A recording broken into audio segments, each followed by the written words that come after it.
Electronic warfare is moving beyond the disruption of hardware and radar networks. In modern military doctrine, the target is human consciousness itself. The 2026 National Defense Authorization Act contains an official $44 million allocation for a specific conflict category. It is listed as Line 106, Cognitive Electromagnetic Warfare. Unlike traditional jamming, which targets sensors and devices, this category focuses on the human element. The military objective is the use of the electromagnetic spectrum to influence perception, judgment, and decision-making processes. By March 31, 2026, the Secretary of Defense is required to submit a binding definition of cognitive warfare to Congress. This acknowledges that the Pentagon now considers human consciousness an independent sphere of military development. To target a specific brain remotely, military systems require an accurate interface. They cannot simply broadcast a signal. They must first map the target's unique neural architecture.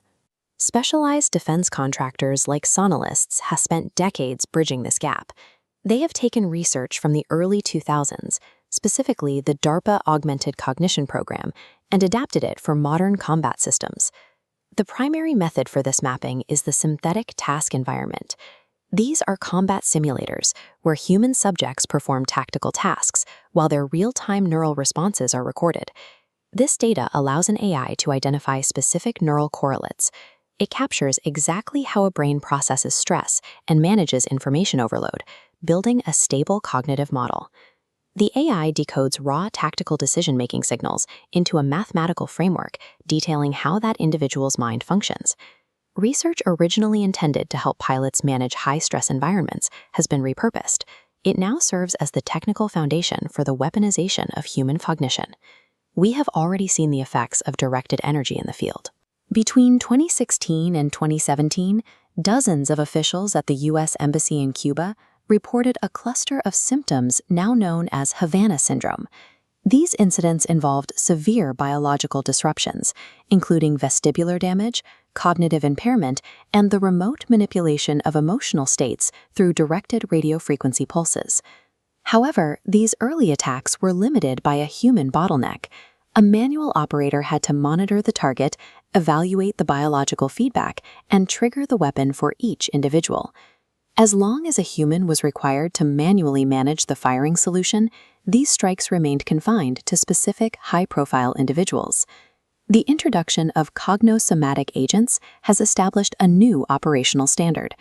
These AI systems act as adaptive teammates that can process neural data far faster than any human operator. Using individualized cognitive models, the AI automates the orient and decide phases of the military cycle. It identifies the target's current mental state and determines the exact frequency needed to alter it.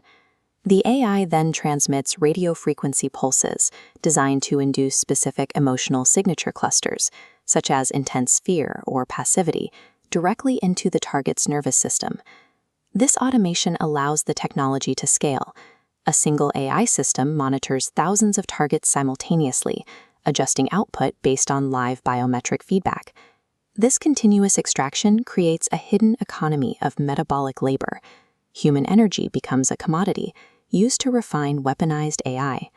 By removing the human operator from the decision loop, neurostrikes have evolved from a precise tool of individual harassment into a system of automated mass influence. Despite these technical advancements, the domain of cognitive warfare operates in a complete legal vacuum. There are currently no specific guidelines addressing unauthorized access to human neural functions. Modern neuroweapons utilize acoustics and directed energy. Because they do not use physical pathogens or chemicals, they fall outside the definitions used by the biological and chemical weapons conventions.